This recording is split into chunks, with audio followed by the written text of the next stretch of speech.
기를 원하노라라는 말씀으로 같이 은혜를 나누고 말씀을 증거하겠습니다. 여러분, 오늘 방금 봉독한 그 성경이 12절부터 21절까지 말씀입니다. 그런데 12절 보시면은 너희가 알기를 원하노라라는 단어 그 문장으로 끝을 마칩니다. 여러분, 우리가 어떤 사건이 있으면은 그 사건에 대해서 보고서를 쓰지요. 자동차 사고가 나더라도 경찰서에 가서 조서를 꾸미고 누가 더 잘못했느냐 하죠. 아니면은 보험회사에 가서도 와서 그 사람들이 다 조사하지요. 근데 조사하는 내용을 자세히 보면은 육하 원칙에 의해서 하지요. 누가 무엇을 언제 어디서 왜 했냐 이렇게 합니다. 그런데 이런 육하 원칙에 의해서 기사를 쓰면은 이제 정확하게 되죠. 오늘 본문도 그렇게 되어 있습니다. 그래 본문에 자세히 보면은 이런 이야기를 이래 하는데 그 이야기하는 내용이 재미있습니다. 여러분 12절에 너희가 알기를 원하노라라고 먼저 이렇게 결론을 이야기하고 그 다음에 알기를 원하는 내용들을 크게 세 가지를 얘기하지요. 그래서 이렇게 얘기하는 것을 자세히 성경에 보면은 두 가지 방법으로 대개 기술을 합니다. 그게 뭐냐 하면 연역법과 귀납법입니다. 먼저 결론을 이렇게 얘기해 놓고 그 다음에 설명하는 거죠. 아니면 설명을 먼저 해 놓고 결론을 내는 건. 여러분 어디 가서라도 병원에 가서 만약에 의사 선생님이 당신은 어떤 병이 걸렸습니다 라고 얘기하고 그 다음에 그 병을 어떻게 해야 된다 이렇게 얘기하는 것과 어떻게 돼서 당신이 어떤 병에 걸렸습니다. 이 두 가지 방법이 있는 거예요. 오늘은 너희가 알기를 원한다 라고 이야기하고 그 다음에 세 가지를 알기를 원하는 내용으로 채워져 있습니다. 그런데 그 당시에 이렇게 이야기하는 것이 보통이라는 겁니다. 왜냐하면 이 당시에 다른 서신들을 보더라도 이렇게 이야기한답니다. 그리고 그 서신 내용에 자신이 처한 상황을 얘기하죠. 옛날에 저도 요즘은 사람들이 편지 안 씁니다. 옛날에 저도 부모님한테 편지 썼을 때 되게 그 당시는 정해진 문구가 부모님 전상서 이렇게 해가지고 썼습니다. 그래서 우리가 그거 쓰고 그 다음에 쭉 얘기하다가 마지막에 돈 보내주세요라고 썼습니다. 그게 대부분 사람들이 그 당시에 쓴 문구입니다. 그러니까 오늘 바울도 너희들이 알기를 원한다라고 하면서 세 가지 내용을 알게 해줍니다. 그래서 그 세 가지 내용이 뭐냐 하면 첫 번째 복음, 전도, 존귀라는 내용을 이야기합니다. 그리고 이 세 단락에 중심 언어가 있습니다. 그 중심 언어가 바로 뭐냐 하면 그리스도라는 내용이 있습니다. 여러분 그 바울이 얘기할 때에 이 이야기가 삼천포로 빠지지 않고 꼭 얘기할 때 그리스도란 단어를 사용해 가지고 그 내용을 이야기한다는 겁니다. 그러니까 우리가 알기를 이 바울이라는 사람은 뼛속까지 그리스도로 채워져 있다는 거죠. 자, 그러면은 오늘 본문을 조금 더 이해하기 쉽게 하기 위해서 이 역사적인 배경을 좀 알아야 합니다. 여러분, 우리가 사도행전에 보면은 아굴라와 브리스길라를 사도 바울이 고린도에서 만나지요. 그 당시에 로마에서 유대인과 이방인 아니면 유대인끼리 너희가 옳으냐 내가 옳으냐 해가지고 싸움 좀 심하게 하면 쌈박질 했습니다. 그래가지고 이 로마 황제가 이것들을 보니까 소란스러우니까 쫓아보내야 되겠다 해서 다 쫓아보냅니다. 그 당시가 누구냐 황제냐면 글라우디우입니다. 이 황제가 AD 49년에 추방합니다. 그리고 이 황제가 죽은 후 네로 황제가 등극을 하면서 이것을 없애버립니다. 그러니까 로마에 와 살 사람 유대인 니네들 다 와서 살아 라고 합니다. 그래서 아굴라와 브리스길라도 다시 로마로 돌아가지요. 그런데 이 54년 후, 한 10년 후에 이 네로라는 사람이 로마에 화재를 일으켰다고 하기도 하고 아니기도 한데 제가 보면 일으킨 것도 맞는 것 같습니다.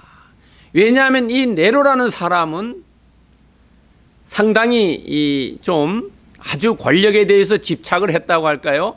자기 동생도 죽이고요, 자기 엄마도 죽이고요, 자기 아내도 죽이고요, 자기 스승도 죽입니다. 스승이 유명한 사람 세네카라는 사람을 죽입니다. 이런 사람입니다, 이 사람이. 그러니까 막 그 당시에 화재를 일으켰다고도 볼 수 있죠. 이 화재가 언제 일어나냐면 AD 64년입니다. 유대인들이 로마에 돌아온 지 10년 후에 이 사람이 화재를 일으킵니다. 그럼 화재가 어느 정도 컸냐면요, 우리나라 서울에 무슨 구 있죠? 서울에가 구가 25개가 있습니다. 이 당시에 로마에는 몇 개의 구가 있었냐면 14개의 구가 있었습니다. 그 중에 10개가 불탔어요. 그럼 오늘날 서울을 얘기하면 25개 중에 한 20개가 불탔다고 여러분 상상해 보세요. 어느 정도 큰 화재였나를 우리가 이미지할 수 있죠. 이때부터 정말로 박해가 시작됩니다, 여러분요. 로마에서 그리스도인들이 박해가 시작되는 게 바로 64년입니다. 이 화재부터 박해가 시작되는데요.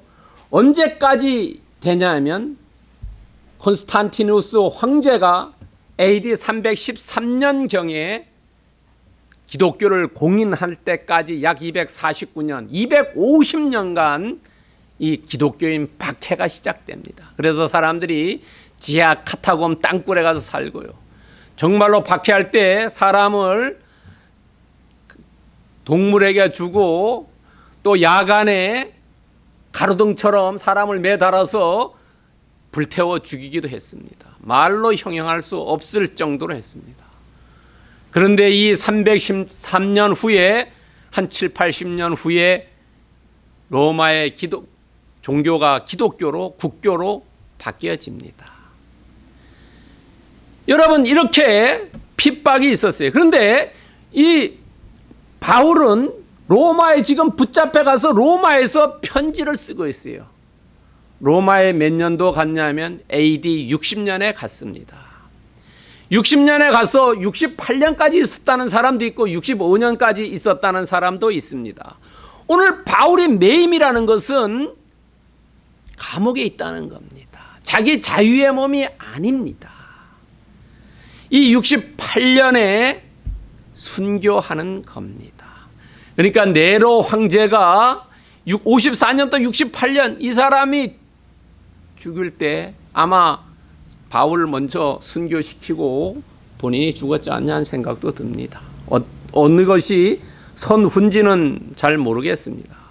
그러나 바울이 68년에 죽습니다. 64년부터 핍박이 시작해서 이제 점점 극으로 달합니다. 가장 박해가 심했때는 이 콘스탄티누스 황제가 공인하기 전에가 가장 박해가 심했습니다. 여러분, 새벽이 오기 전에 가장 추울 때가 아침 5시, 6시지요. 그때 가장 추울 때입니다. 오기 전에 가장 어려운 때지요. 여러분, 그런데 이 빌립보서가 언제 쓰여졌냐면 60년에서 63년입니다. 로마의 화재가 일어나기 전에 쓰였습니다. 그러니까 박해는 그렇게 시작되지 않은 겁니다. 로마에 있는 크리스찬들이 박해는 시작되기 전에 빌립보에 있는 교인들에게 사도 바울이 로마에서 갇혀서 편지를 쓴 겁니다. 자, 우리가 이렇게 역사적인 것을 알면서 자, 오늘 본문을 봅니다. 본문은 너희가 알기를 원하노라 하고 세 가지를 이야기합니다. 내가 감옥에 있지만은 복음은 어떻게 되고 내 전도는 어떻게 되고 내 자신은 어떻게 되느냐는 거죠. 여러분, 우리가 교통사고가 나면 보험회사는 경찰이 와서 사건 자체를 통해서 가해자와 피해자의 입장을 듣고 마지막에 결정을 하지요. 지금 사도 바울이 감옥에 갇혔어요. 갇히면서 그 갇혔을 때에 그 빌립보에 있는 교인들이 사울의 상황을 알기를 원합니다. 그래서 내가 내 복음이 어떻게 됐고 그 복음이 지금 내가 갇혀있지만 어떻게 진행이 됐고 나는 그 복음에 대해서 어떻게 생각한다는 것을 기술한 겁니다. 자, 그러면 첫 번째 복음에 대해서 알겠습니다. 복음요. 우리가 13절과 14절을 봅니다. 복음은 지금 나는 갇혀있지만은 복음은 진보되고 전진된다는 겁니다. 전화위복입니다. 여러분, 오늘 12절과 14절에 보면은 형제들이라는 단어가 나옵니다. 하나는 형제들아 이런 것은 혹격이죠. 부르는 격이고 형제들 하는 것은 소유격으로 쓰여 있습니다. 자, 형제들아 하는 것은 이 우리말엔 똑같은 게 어디를 하냐면 형제들아 할 때는 빌립보 교인들에게 얘기하고 형제들은 로마의 교인들을 이야기합니다. 이렇게 하면서 나는 지금 매여 있다 하는 거예요. 매여 있다. 매여 있다는 것은 지금 감옥에 갇혀 있다는 거죠. 우리가 이런 매여 있다는 것을 가끔 쓰지요. 본인이 뭘 하고 싶은데 직장에 매여 있다 이런 거죠. 아니면 내가 내 자유스럽게 막 할 수 있었는데 내가 결혼해가지고 지금 뭐 마음대로 할 수가 없다는 거죠. 매여 있다 하는 거죠. 그래서 13절에 보면 나의 매임이 이렇게 있어요.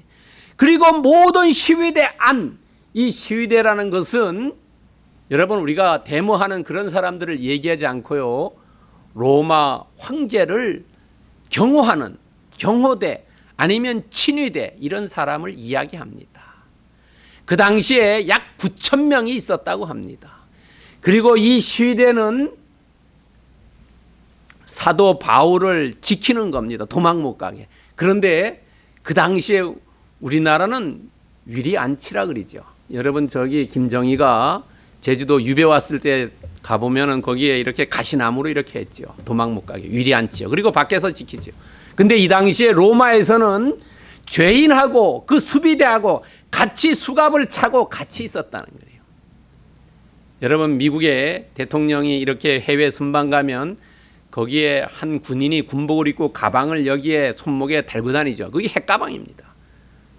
떨어지지 못하게. 두 사람이 같이 묶고 있었다는 거예요.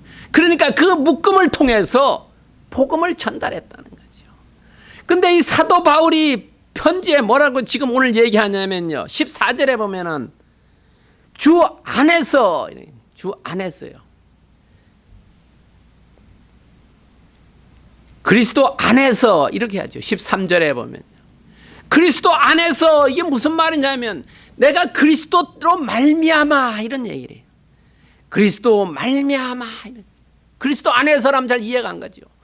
그리스도로 말미암아 내가 그리스도 때문에 매였다는 거죠.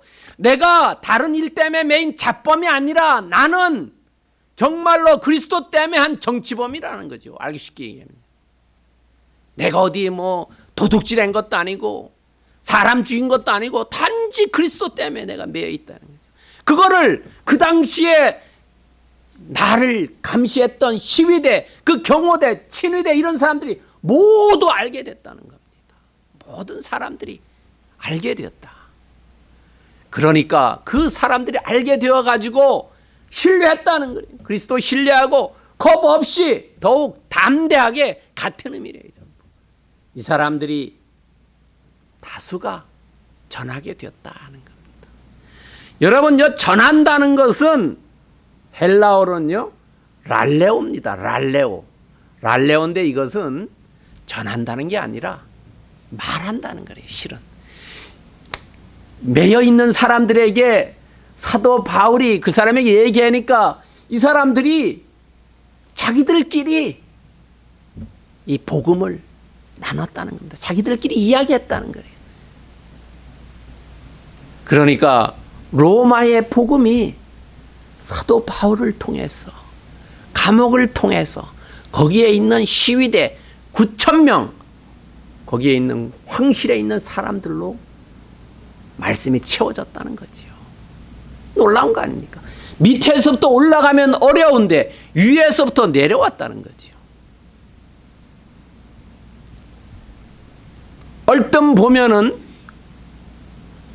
복음에 장애가 있는 것 같지만은 그 장애에 뛰어넘었다는 겁니다. 여러분, 예수 그리스도를 못 믿게 하더라도 그 생명은 살아서 점점 확장되고 성장하고 성숙되어 간다는 거지요. 복음은 후퇴가 없고 계속 전진해 가는 겁니다. 그렇기 때문에 우리에게까지 왔지요. 여러분, 얼마나 많은 우리나라에서도 핍박이 있었습니까? 조선시대 때 천주교 들어와서 많은 사람들이 서울 절두산에서 목 잘렸지 않습니까? 정약용이도 정약전이도 다 천주교 때문에 서학이라 그랬죠. 그것 때문에 유배를 갔지요. 그렇지만은 얼핏 우리 눈에는 그것이 장애인 것 같지만은, 그러나 복음은 장애가 있다 하더라도 계속 전진한다는 겁니다. 그런데 여기서 재미난 거는 사도 바울은 자기의 매임, 멀리 로마까지 갔는데도 불구하고 복음에 의해서 갇혔지만은 비난이나 불평하지 않았다는 겁니다. 온전히 하나님을 신뢰했기 때문에 그랬다는 거지요. 여러분, 그렇다면은 오늘 우리는 어떻게 해야 되냐는 거죠. 우리는 오늘 복음을 전하는데 그것이 어떤 장애를 만나는 건 아니지요.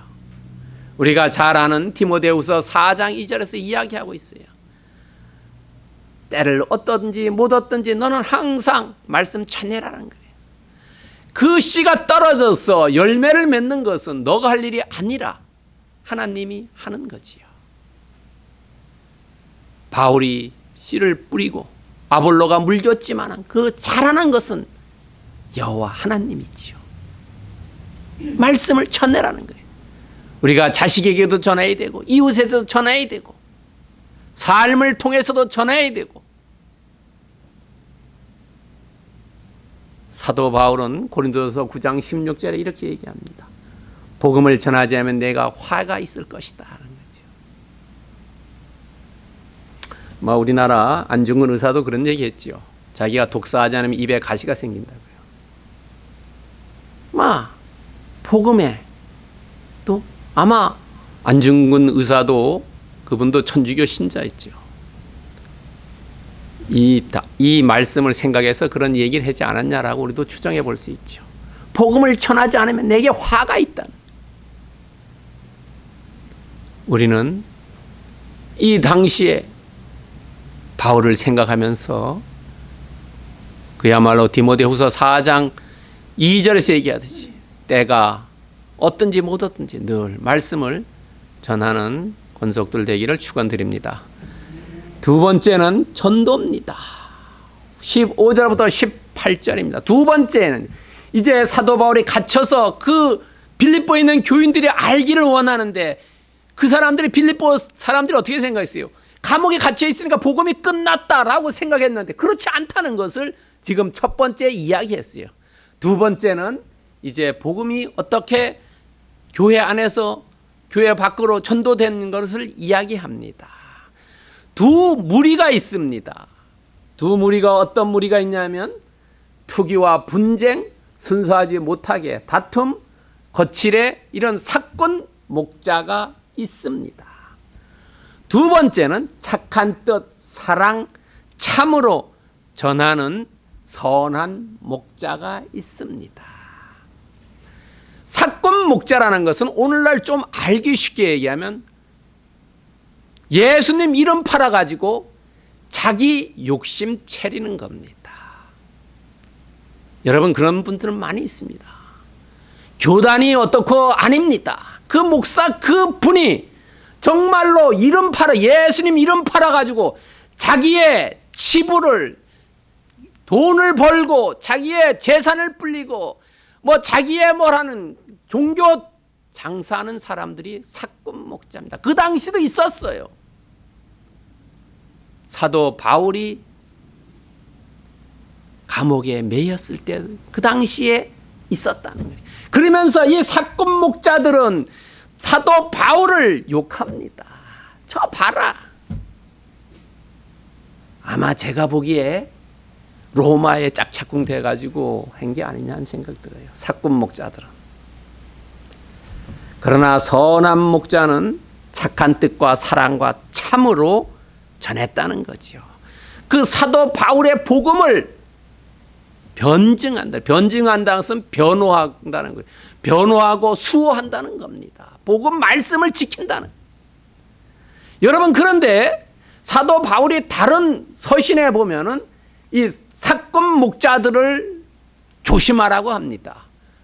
왜냐하면 그 사람들은 완전히 복음 자체를 왜곡했어요. 그러나 여기에 나오는 사꾼 목자는 복음은 왜곡하지 않고 복음을 전하는데 자기의 이기심으로 정했다는 거지요. 여러분, 어떤 데는 성경 이외에 다른 또 경전이 있지요. 그건 완전히 이단이지요. 그러나 성경 자체를 이용해서 자기의 배를 불리는 사람이 바로 오늘 이런 사람이라는 거죠. 거칠해 한다는 거지요.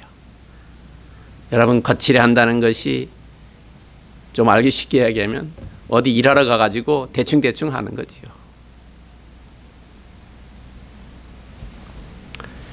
자, 그런데 이 사람들이 사도 바울이 화내지 않았다는 것은 아까도 제가 말씀드린 대로 복음 자체는 훼손하지 않았다는 거예요.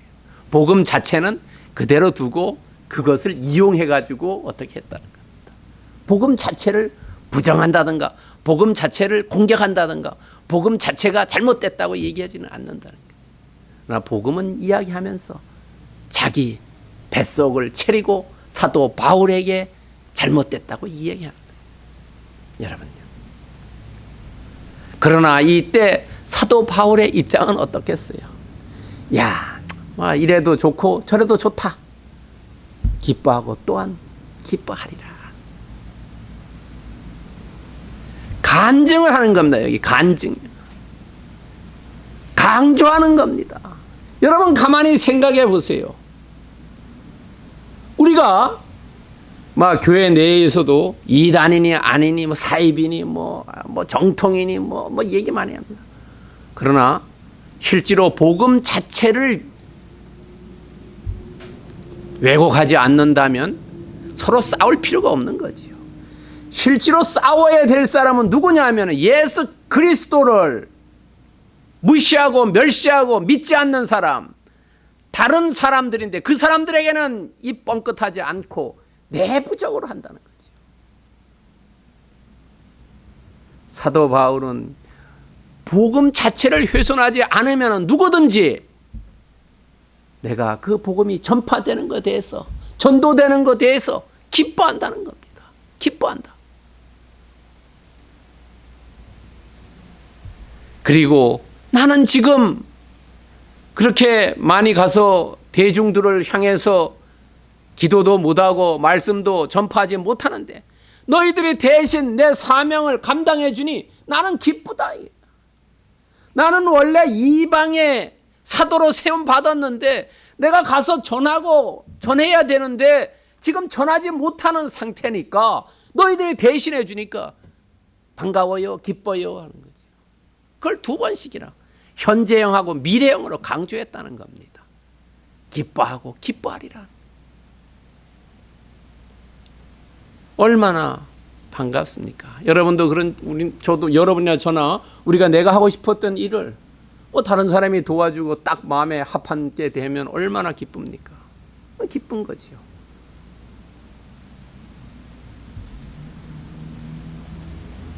여러분, 로마서 10장 15절에 보면 좋은 보내심을 받지 않았으면 어찌 전파리요 기록된 바 아름답다 좋은 소식을 전하는 자들의 발이요. 아마 사도 바울이 이런 심정을 갖지 않았겠냐 하는 겁니다. 내가 하고 싶었던 일을 다른 사람이 내 마음에 딱 들게 해줬을 때 얼마나 그 사람이 사랑스럽고 기쁘겠습니까? 좋은 소식을 전하는 자들의 발이여.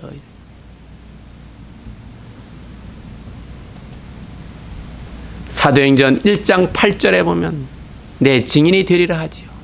우리는 모두가 다 증인이 되어야 된다는 거죠. 그리스도의 증인. 증인은 뭡니까? 나에게 내가 알고 있는 예수 그리스도, 성경에 써 있는 그리스도, 그분을 증인은 증거하는 거지요. 잘못하면 위증하면 안 되지요. 법원에서 위증하면 위증죄로 처벌받지요. 우리가 그리스도 성경에 있는 대로 우리는 전도해. 그래야지 기뻐하신다는 거지요. 내 마음대로 내가 왜곡하고 정말로 곡학 아세하면 안 되는 거 아닌가요? 말씀을 곡학 아세해서 내 명예를 높이고 부를 축적하고 이거 안 된다는 거지요. 내 증인 있는 대로 증거하는 사도 바울이 기뻐했다는 거지요. 여러분, 세 번째는 존귀입니다. 19절에서 21절입니다. 일사각오입니다. 여러분, 여기에서 19절에 보면 너희의 간구와 예수 그리스도의 성령의 도우심이라고 얘기합니다. 빌립보 교인들에게 이야기합니다. 너희들이 간구해 줬다. 너희들이 기도해 줬다. 중보기도해 줬다. 그리고 성령의 도우심이라고 얘기합니다. 여러분, 성령의 도우심이라는 이 도우심이라는 헬라어는 에피코레기아입니다. 에피코레기아. 이것은 성경에 딱 2번밖에 나오지 않습니다. 에베소서 4장 16절에 나옵니다. 거기도 도움으로 썼어요. 실제로 도움보다는 에피코레기아는 공급과 보급을 하는, 공급이라는 단어가 더 적합한 것 같습니다. 성령의 공급에 의해서. 도우심은 내 입장에서 보는 건데 공급해 주다는 것은 하나님 주님의 입장에서 보면 공급해 주는 거지요. 간구와 빌립보 교인의 간구와 그리스도의 성령의 공급하심으로 내가 구원을 받을 것이다. 구원이라는 것은 2가지 의미래요. 내가 추록해가지고 사역을 다시 할 수 있든지 아니면은 여기서 순교해서 하나님과 만나는 기회를 얻는다는 거지요. 2가지 의미가 있어요. 구원은 기회를 얻는다는 겁니다. 그래서 그거에 대해서 여러분 20절에 보면 간절한 기대와 소망이 있다는 겁니다. 그 간절한 기대와 소망이 뭐냐면 나는 내가 추록이 되든지 아니면 죽든지 순교 당하든지 온전히 그리스도만 존귀하면 되겠다는 겁니다. 여러분, 그리스도만 존귀하게 되는데 거기에 내가 부끄러움 당하지 않고 전과 같이 담대히 3가지의 조건이 있습니다. 부끄러움을 당하지 않는다는 것은 뭐냐 하면 내 양심에 걸거럼이 없다 해야 된다는 거죠. 내가 그리스도를 존귀하게 하면서 거기에 내 어떤 사심이 들어가 있지 않다는 겁니다. 전과 같이는 지금 감옥에 있죠. 교도소에 있죠. 그런데 내가 그 전에 교도소 오기 전에 열정을 가지고 했다는 거죠. 그런 열정, 그 다음에 담대히 용기를 가지고 그리스도가 존귀하게 됐으면 좋겠다는 겁니다. 자기는 나는 별거 아니라는 거죠. 그러면서 나는 죽음도 두려워하지 않겠다는 겁니다. 죽음요. 우리가 가장 두려워하는 것이 죽는 거지요. 죽음도 불사하며 죽음도 유익하겠다라고 21절에서 얘기합니다. 여기서 유익하겠다는 것은 뭐냐면 내가 하늘나라 가서 주님과 연합하는 것, 그거 이상 즐거운 게 뭐가 있냐는 거지요. 이 땅에서는 70년 80년 살아도 다 어려움이지요. 환난이지요. 고통이지요. 주님의 나라에 가서 주님과 연합하는 것, 그거기 때문에 나에게는 유익하다고 얘기합니다. 여러분, 이 사도 바울이 두려워했던 것 중에 하나가 뭐냐면 하나님으로부터 버림받는 겁니다. 우리가 주님 전에 주여 주여 하더라도 난 너 도무지 모른다라고 버림받는 거, 이걸 두려워했다는 거예요. 그리고 합하는 거, 그리고 죽음이 유익이 뭐냐 하면 환난으로부터 해방되는 거죠. 내가 이 땅에서는 눈물이 있지만은 하나님 나라 갔을 때는 눈물이 없지요. 고통이 없지요. 질병이 없지요. 온전히 평안만 있기 때문에 사도 바울은 유익하다고 이야기했습니다. 여기서 우리에게 주는 말씀이 있어요. 우리는 어떠냐는 거죠. 나를 높이고 나를 뭐 하려고 하죠. 내가 더 많고 더 높고 이렇게 하는 걸 원하지요. 그러나 사도 바울은 예수 그리스도 그분 한 분이면 나는 족한다는 하심을 가졌다는 거죠. 낮아지는 마음 가졌다는 거죠. 우리에게 이야기하고 있어요.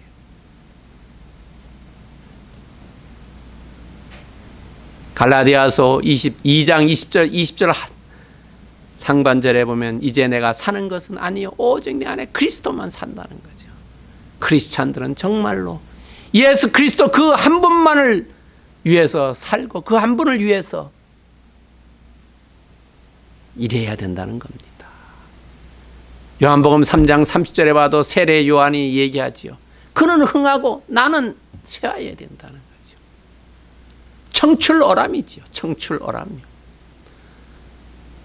그는 흥해야 된다. 예수 그리스도 그분만이 존귀하게 되고 그분만이 흥해야지. 내가 흥하면 안 되지요. 여러분 그런 얘기 있죠. 이 땅에서 너무 많은 영광 받으면 하늘나라 가면은 영광이 없다고요. 여러분들도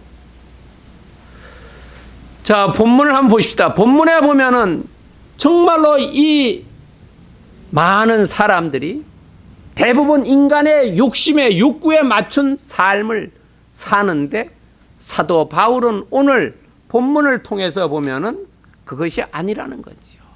본인이 갇혀 있지만은 어떻게 추록할까 탈옥할까 그거에 관심이 없고 온전히 복음과 전도와 존귀되는 것에서만 관심을 가졌다는 거죠. 우리의 삶하고 너무나 다르다는 거지요. 그러면 어떻게 이런 삶을 살았냐 하는 겁니다. 그것은 그리스도 중심적인 삶이라는 거지요. 오늘 본문의 메시지가 바로 그겁니다. 내가 너희에게 알기를 원하노라는 것은 뭐냐면 바로 그리스도의 중심적인 삶을 살아내는 거예요. 오늘 우리에게도 얘기했어요. 뭐냐면 우리가 앞에 있는 문제를 보면은 그게 크게 되는데 우리가 그리스도의 중심적인 삶의 마음으로 눈으로 보면은 그 문제는 작고 그리스도만 존귀하게 되어서 그 문제가 해결될 수 있다는 겁니다. 그래서 항상 일할 때나 말에나 그리스도 이름으로 하고 예수의 이름으로 하라는 거죠.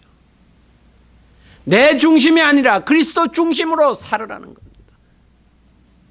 두 번째는 예수의 이름을 높이라는 거죠. 사도행전 9장 17절에서 얘기해요. 우리의 그리스도의 중심적인 살면은 문제가 작아지고 문제가 해결책이 보이는데 내 인간적인 욕구에 맞추면은 우리가 어떤 문제에 다다르면 머리가 하얗게 되고 말을 할 수가 없다는 거죠.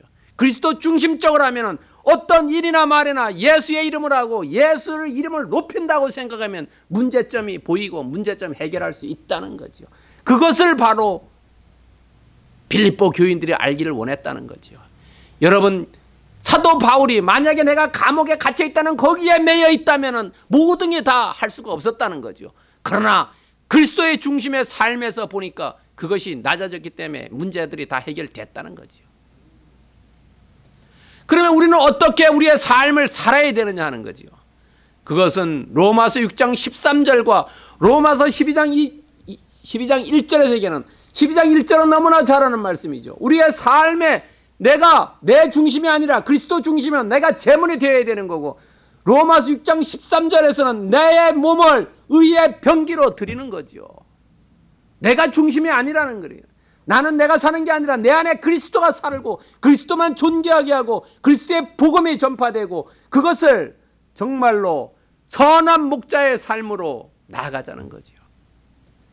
여러분 그래서 고린도전서 10장 31절에 다 하나님께 영광을 위해서 하라. 그리고 그 하나님께 영광을 위해서 하는 것은 내가 주 앞에서 낮아지는 거고, 그 낮아지는 것은 뭐냐면 그러면은 주께서 내 소원을 이루어 주신다는 겁니다. 사도 바울이 로마의 옥에 갇혔지만은 본인이 하려는 것 다 이루었다는 거죠. 여러분, 우리도 나를 의의 병기로 드리고 제물로 드리고 하나님의 영광을 위해서 일하면은 하나님께서 내 소원을 이루어 주시리라는 겁니다. 내 자신이 변화되어야지 하나님을 변화시키려고 우리는 하고 있다는 거지요. 거꾸로 하고 있다는 거지요. 오늘 그 말씀을, 그것을 빌립보 교인들에게 지금 얘기하고 있습니다. 그것이 빌립보 교인이 아니라 약 2000년 전에 지난 2000년 지난 오늘 우리에게 말씀하고 있다는 겁니다.